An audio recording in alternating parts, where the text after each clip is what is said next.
कुर्सी बड़ी नाजुक है, टिकेगी कब तक कौन जाने। आज साथ हैं सब, पर कल अपने भी बेगाने। राजस्थान में कई मंत्रियों की मनोस्थिति फिलहाल कुछ ऐसी ही है। ऐसी क्यों है बताएंगे, लेकिन आज के सवाल क्या है। दरअसल सबसे पहले आज के सवालों पर नजर डालिए, क्योंकि सवाल बेहद दिलचस्प हैं। पहला सवाल यह है कि बीजेपी सरकार में जल्द बदलाव संभव है क्या। जो बातें आप बीते दिन से सुन रहे हैं, क्योंकि बदलाव को लेकर चर्चा तो कई दिनों से है, लेकिन अब बीते दिन से मंत्रिमंडल में बदलाव की चर्चा तेज हो गई है। चर्चा क्यों तेज हुई है, क्या कुछ कारण है और क्या यह बदलाव संभव है, यह आपको बताएंगे। दूसरी तरफ, क्या दोनों डिप्टी सीएम की कुर्सी जाएगी, क्या दोनों डिप्टी सीएम को मंत्रिमंडल से बाहर किया जाएगा। दरअसल यह दावा हम तो नहीं कर रहे हैं, लेकिन इसके पीछे की वजह क्या है और कारण क्या है और वाकई क्या ऐसा होने जा रहा है, यह आपको बताएंगे। तीसरा सवाल, किस चेहरे को मंत्रिमंडल में जगह दी जाएगी और किसकी कुर्सी जाएगी। लोग अपने अपने हिसाब से कयास लगा रहे हैं। मंत्रिमंडल में जैसे ही विस्तार या बदलाव की चर्चा तेज हुई है, सब अपने अपने हिसाब से आकलन करने में लगे हैं। हर कोई पॉलिटिकल एक्सपर्ट बना हुआ है और ये बता रहा है कि देखिए भाई, ये नाम है जो शामिल किए जा सकते हैं और इनको ड्रॉप किया जा सकता है। लेकिन इस वीडियो में हम आपको वही बताएंगे कि चर्चा कैसे हो रही है। चौथा सवाल है, सरकार के लिए इस बदलाव को लेकर क्या चुनौती है।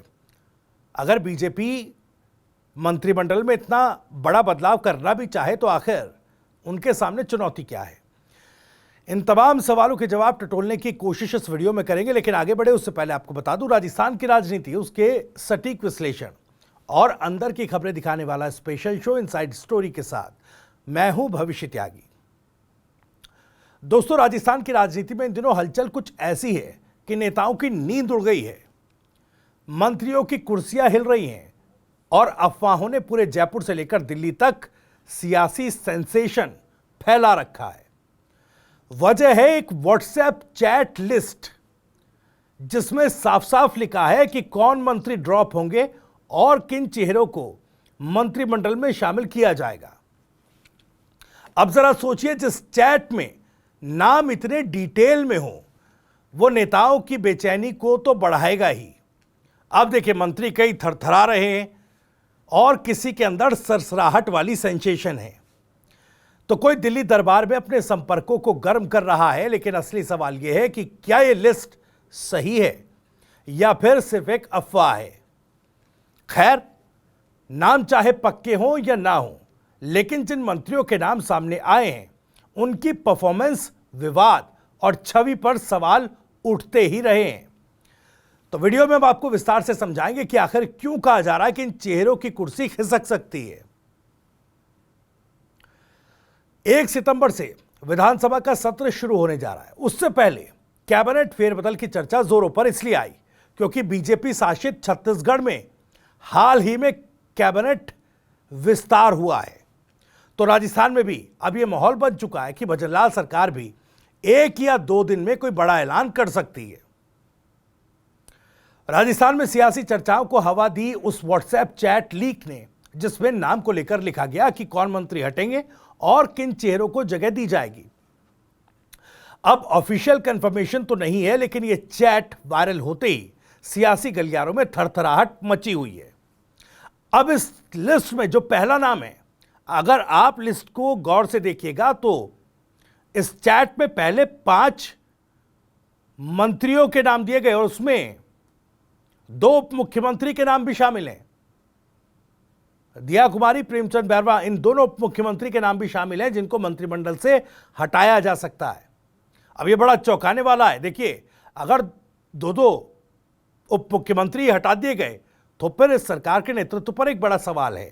खैर, पहला नाम इस लिस्ट में जो मंत्री डिप्टी सीएम जिनको बाहर का रास्ता दिखाया जा सकता है, वो है प्रेमचंद बैरवा। सबसे बड़ा झटका अगर किसी नाम को लेकर है तो वो ये है। अब देखिए, इसकी वजह क्या है, वजह भी आपको बताते हैं। दरअसल बैरवा का नाम विवादों से जुड़ता रहा है। उनके बेटे आशु का वो वायरल वीडियो आपको याद होगा, जिसमें वो खुली जीप में दोस्तों के साथ मस्ती कर रहा था और साथ में पुलिस उसको एस्कॉर्ट भी करती दिख रही थी। खास बात यह कि उस जीप में कांग्रेस नेता पुष्पेंद्र भारद्वाज का बेटा कार्तिकेय भी मौजूद था।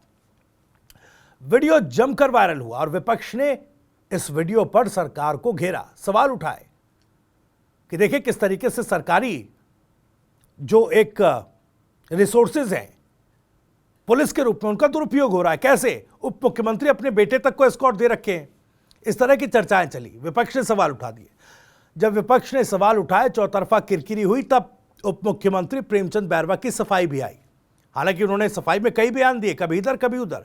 पहले कहा बच्चा है, 18 साल का भी नहीं हुआ, दोस्तों के साथ था, पुलिस की गाड़ी तो सिर्फ पीछे पीछे चल रही थी। वही 24 घंटे बाद बैरवा ने माफी मांग ली थी। उनको दिल्ली भी तलब किया गया था। उस वक्त कहा जा रहा था कि अब तो इनसे इस्तीफा लिया जाएगा, लेकिन जैसे जैसे मामला शांत हुआ, इस्तीफे की बात भी ठंडे बस्ते में चली गई। अब देखिए इससे नुकसान कैसे हुआ। इस मामले में बीजेपी सरकार की खूब किरकिरी हुई। बैरवा को, जैसे मैंने बताया, कि दिल्ली तलब किया गया था। इस्तीफे तक की चर्चा उस वक्त चल पड़ी थी। भले ही मामला उस वक्त शांत हो गया था, लेकिन उनकी छवि को एक बड़ा झटका उस वक्त लगा था। इसलिए माना जा रहा है कि कैबिनेट फेरबदल में उन्हें ड्रॉप किया जा सकता है। दूसरा नाम है हेमंत मीना। मंत्री हेमंत मीना का नाम भी इस लिस्ट में शामिल है, दूसरे नंबर पर।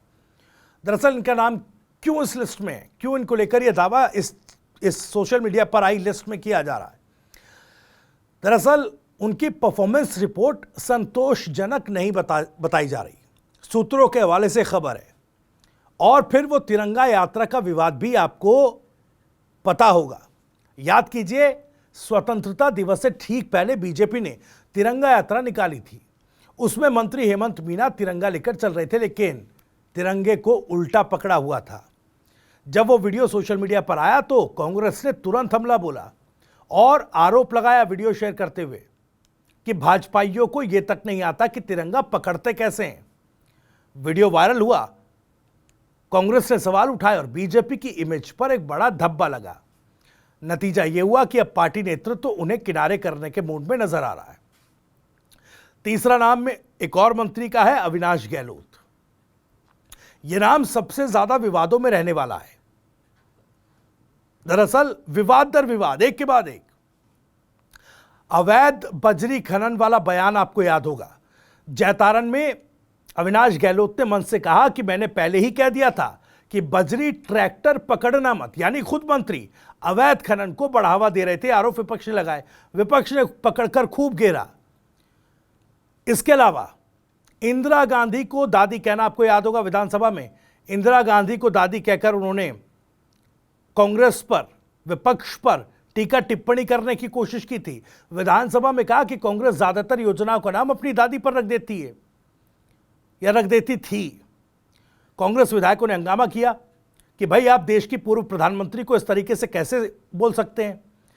वो नाम किसी की दादी पर नहीं बल्कि देश की पूर्व प्रधानमंत्री पर रखे गए, यह तर्क दिया गया था। लेकिन पूर्व प्रधानमंत्री पर इस तरह की टिप्पणी करने को लेकर अविनाश गहलोत दूसरे विवाद में अपनी सरकार की किरकिरी कराते नजर आए थे।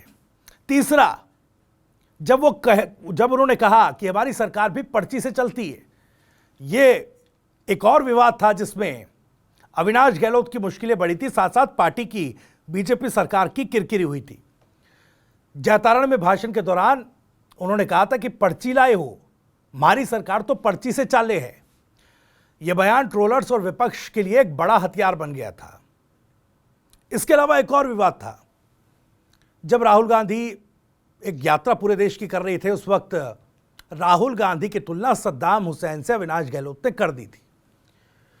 पहले विधायक रहते हुए बोले कि कोई दाढ़ी बढ़ाकर टैगोर जैसा लगता है, कोई दाढ़ी बढ़ाकर सद्दाम हुसैन।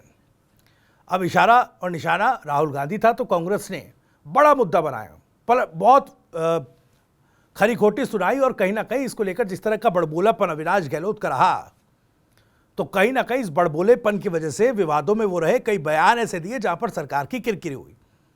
अब लगातार विवाद और परफॉर्मेंस को लेकर असंतोष, इसलिए पार्टी उन्हें बड़ी जिम्मेदारी से मुक्त कर सकती है। अब इसमें चौथा नाम देखिए, खाद्य एवं नागरिक आपूर्ति मंत्री सुमित गोधारा का भी है। अब इसमें सुमित गोतारा का नाम क्यों है, क्या है मामला?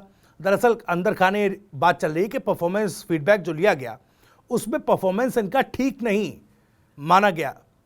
परफॉर्मेंस रिपोर्ट कार्ड जो है बेहतर नहीं लगा शीर्ष नेतृत्व को और बार बार विवादों में भी आए। सबसे बड़ा झटका तब लगा जब बीकानेर में राइजिंग राजस्थान समिट में उन्होंने मंच से मनमोहन सिंह को वर्तमान प्रधानमंत्री बता दिया। मतलब मोदी जी की जगह मनमोहन सिंह को मौजूदा प्रधानमंत्री बता दिया। यह गलती बीजेपी के लिए बहुत बड़ी शर्मिंदगी की वजह बनी और पार्टी की किरकिरी हुई। अब देखिए, यहां पर भी परफॉर्मेंस के साथ साथ ही विवाद जो है बड़बोलेपन वाले, इसलिए चर्चा है कि सुमित गोतारा को भी बाहर का रास्ता दिखाया जा सकता है। और देखिए, 5वें नाम पर इस लिस्ट में डिप्टी सीएम दिया कुमारी का नाम भी आ रहा है। हालांकि उन्होंने लिखा कि डिप्टी सीएम या राज्यवर्धन सिंह राठौर, किसी एक को ड्रॉप किया जा सकता है। लिस्ट में इस तरह की चर्चा है। अब डिप्टी सीएम का नाम है, देखिए बड़ी बात है, पहले प्रेमचंद बैरवा का नाम, अब दूसरी डिप्टी सीएम दिया कुमारी का भी नाम है। सबसे हाई प्रोफाइल नाम दिया कुमारी। अगर मुख्यमंत्री के नाम के बाद किसी की चर्चा और विवाद क्यों है? दरअसल इसको समझना पड़ेगा। जयपुर के बीचों बीच हथरोई की करोड़ों की सरकारी जमीन को अपने नाम कराने का मामला है। 10 सूत्र की एक रिपोर्ट के मुताबिक हम ये विवाद आपको बता रहे हैं। आरोप है कि सरकार ने कोर्ट केस में ठीक से पैरवी नहीं की, सरकारी वकील कोर्ट में हाजिर नहीं हुए, फीस तक समय पर जमा नहीं कराई गई। दरअसल ये पूरा मामला प्रॉपर्टी विवाद को लेकर है। कहा जा रहा है कि कुछ एक प्रॉपर्टी जो है सरकारी हस्तक्षेप से ऊपर उठ करके अपने परिवार के नाम दिया कुमारी ने करा ली है। 10 सूत्र की रिपोर्ट का रेफरेंस मैं आपको दे रहा हूं, आप जाकर इंटरनेट पर सर्च कर सकते हैं। नतीजा यह हुआ कि हाईकोर्ट ने अप्रैल 2025 में सरकार के खिलाफ फैसला दे दिया। कानूनी विशेषज्ञ कह रहे हैं कि हार मेरिट पर नहीं, जो सरकार की हार हुई है, बल्कि वो टेक्निकल कमी की वजह से हुई है। इससे आरोप लगे कि सरकार ने जानबूझकर केस हरा दिया ताकि दिया कुमारी को फायदा हो सके। अब दिया कुमारी ने इस पूरे मामले में अपने पद का किस तरीके का उपयोग किया, दुरुपयोग किया, वो जांच का विषय है। और ये जो पूरी जानकारी है ये 10 सूत्र के रेफरेंस से हम आपको बता रहे हैं। खैर, अब देखिए पॉलिटिकल मायने इसके बहुत कुछ हो जाते हैं। अगर अंदर खाने इस तरह है, जमीन को लेकर, प्रॉपर्टी को लेकर कुछ इस तरह के विवाद है जिसमें उप मुख्यमंत्री और सरकार के हित जो हैं वो आपस में टकरा रहे हैं, तो वहां पर एक कन्फ्लिक्ट शुरू होता है। अब दिया कुमारी देखिए राजघराने से आती हैं, उनकी संपत्ति से जुड़े दर्जन भर कोर्ट में केस चल रहे हैं। आरोप यह भी है कि वो बेशकीमती सरकारी संपत्तियों को अपने नाम कराने का अभियान चला रही हैं। यह सब देख पार्टी नेतृत्व दबाव में है। सोशल मीडिया चैट का असर अब आप देखिए कितना बड़ा है। अब बड़ा सवाल यह कि यह लीक लिस्ट असली है या फेक है। अगर असली है तो कई बड़े चेहरे बाहर हो जाएंगे जिनका जिक्र किया, उनसे क्या विवाद है, तमाम चीजें आपको बता दी। अगर फेक है तो भी नेताओं की नींद उड़ चुकी है। सोशल मीडिया पर नाम आ जाने के बाद मंत्री और विधायक अपनी अपनी तरफ से डैमेज कंट्रोल में जुट गए हैं। बद्रीलाल सरकार के लिए क्यों जरूरी है यह फेरबदल, यह भी सवाल उठता है। दरअसल विधानसभा सत्र से पहले, जो कि 1 सितंबर से शुरू हो रहा है, सरकार को अपनी छवि सुधारनी है। विवादित चेहरे जो हैं उसको सरकार हटाना चाहती है, बड़बोले चेहरे जो हैं उनको हटाना चाहती है। नए और परफॉर्मेंस ओरिएंटेड चेहरों को लाने की कोशिश सरकार की है। हालांकि इसमें खतरा क्या है, सरकार के लिए चुनौती क्या है? अगर Diya Kumari, Premchand Bairwa, high profile leader, इस तरह के लीडर को ड्रॉप किया गया तो बीजेपी के अंदरूनी समीकरण बिगड़ सकते हैं। अब देखिए, बैरवा, मीणा, दिया कुमारी बड़े चेहरे हैं, तो ये चेहरे हटे तो दलित आदिवासी समीकरण भी प्रभावित होंगे, राजपूत वोट बैंक पर भी फर्क पड़ेगा। इन सब का संतुलन अगर बिगड़ा तो विपक्ष को एक बड़ा मौका मिल सकता है। इसलिए माना जा रहा है कि बीजेपी कुछ नए चेहरों को आगे कर सकती है। इसमें अनीता बघेल का नाम सामने आ रहा है। अनीता बघेल, आपको याद होगा जब 2023 में चुनाव हुए और मुख्यमंत्री कौन होगा यह सवाल उठा तो अनीता बघेल का नाम भी मुख्यमंत्री की लिस्ट में चला था। अजमेर दक्षिण से लगातार चौथी बार ये विधायक हैं। पहली बार कांग्रेस की उम्मीदवार द्रौपदी कोली को करीब 4000 वोटों से इन्होंने मात दी थी। वसुंधरा सरकार में महिला एवं बाल विकास राज्य मंत्री रह चुकी हैं। बेस्ट विधायक का अवार्ड भी 2023 में इनको मिला है। परिवार राष्ट्रीय स्वयंसेवक संघ से जुड़ा हुआ है। मतलब बीजेपी उन्हें महिला और पिछड़े वर्ग दोनों का प्रतिनिधित्व देने के लिए बड़ा पद दिला सकती है, और चूंकि पिछड़ी जाति से भी आती है तो वो भी एक समीकरण साधने के लिए एक नाम फिट बैठता है। दूसरा नाम किरोड़ीलाल मीणा का भी है। खैर वो मंत्रिमंडल में है, मंत्री में है, लेकिन प्रमोशन उनको दिया जा सकता है, कहा जा रहा है उनको डिप्टी सीएम बनाया जा सकता है, इस तरह का दावा इस लिस्ट में किया गया है। अब देखिए, किरोड़ी मीणा लंबे समय से राजस्थान की राजनीति में जमीनी पकड़ वाले नेता हैं। नाराजगी के बाद जिस तरीके से वो एक्टिव हुए, हाल के दिनों में नकली खाद बीज और नकली बायोफ्यूल बनाने वालों पर सख्ती करके सुर्खियों में रहे। दिल्ली दरबार से भी तालमेल मजबूत किया। आपको याद होगा, दिल्ली के कई दौरे किए केंद्रीय कृषि मंत्री शिवराज सिंह चौहान ने उनकी तारीफ भी की है। सोशल मीडिया पर भी, मंचों पर भी उनकी तारीफ हाल ही में करते नजर आए। यही वजह है कि उनकी दावेदारी डिप्टी सीएम पद तक मानी जा रही है। और भी इस लिस्ट में दूसरे संभावित चेहरे हैं। बीजेपी संगठन कुछ और नए नाम दलित और पिछड़े वर्ग से भी आगे बढ़ा सकती है, जिनका जिक्र इस लिस्ट में हो रहा है। खासकर ऐसे चेहरे जो क्लीन इमेज के हों और जमीनी स्तर पर पकड़ रखते हैं और बड़बोलेपन को थोड़ा कंट्रोल कर पाए। बड़बोला व्यक्ति कोई शीर्ष नेता तो इस वक्त चाहता नहीं। इसलिए पार्टी को विधानसभा सत्र से पहले विपक्ष को कड़ा संदेश देने का मौका भी मिलेगा कि भाई देखिए, बदलाव हुआ है और परफॉर्मेंस और जातीय बैलेंस दोनों का ध्यान रखा जा सकेगा। अब देखिए, पूरा एनालिसिस जो है दरअसल उस व्हाट्सएप चैट लिस्ट के आधार पर है, जो लिस्ट व्हाट्सएप पर, सोशल मीडिया पर शेयर की जा रही है। लेकिन साफ कह दें कि टीवी9 राजस्थान इस लिस्ट की कतई पुष्टि नहीं करता है। जहां तक हकीकत की बात है, मौजूदा हालात देखते हुए विधानसभा सत्र से पहले कैबिनेट में फेरबदल होना बेहद मुश्किल माना जा रहा है। इसकी वजह क्या है? दरअसल सत्ता पक्ष एक तरीके से कहा जाए और विपक्ष भी, सत्ता पक्ष के लिए ज्यादा इस वक्त बिजी समय है, क्योंकि 1 तारीख से विधानसभा का सत्र शुरू होना है और सत्र की तैयारियों में सरकार जुटी हुई है। और अब सत्र शुरू होने से महज 9 दिन पहले अगर इस तरह के या उससे कुछ एक दिनों के भीतर सरकार में इतना बड़ा फेरबदल, उलटफेर किया जाए तो ये सत्र के लिए ठीक नहीं। बड़ा कियोस वाली सिचुएशन सत्ता पक्ष के लिए यहां पर हो जाएगी। इतने कम समय में कैबिनेट में बड़ा फेरबदल करना और फिर तुरंत सत्र का आगाज करना व्यवहारिक तौर पर संभव नहीं दिखता है। लेकिन हमने आपको संभावित नामों और जिन नामों की चर्चाएं हैं, उन चर्चाओं के पीछे की वजह क्या है, तमाम जानकारियां इस वीडियो में दी हैं। वीडियो और जानकारी पसंद आई हो तो वीडियो को लाइक करें, ज़्यादा से ज़्यादा शेयर करें। आप भी इस मामले पर कुछ कहना चाहते हैं तो कमेंट बॉक्स आपके लिए खुला हुआ है। अपनी बात, सवाल और राय कमेंट बॉक्स से हम तक पहुंचा सकते हैं। राजस्थान से जुड़ी और भी तमाम खबरों को सबसे पहले जानने के लिए सब्सक्राइब जरूर कर लीजिए टीवी9 राजस्थान। नमस्कार।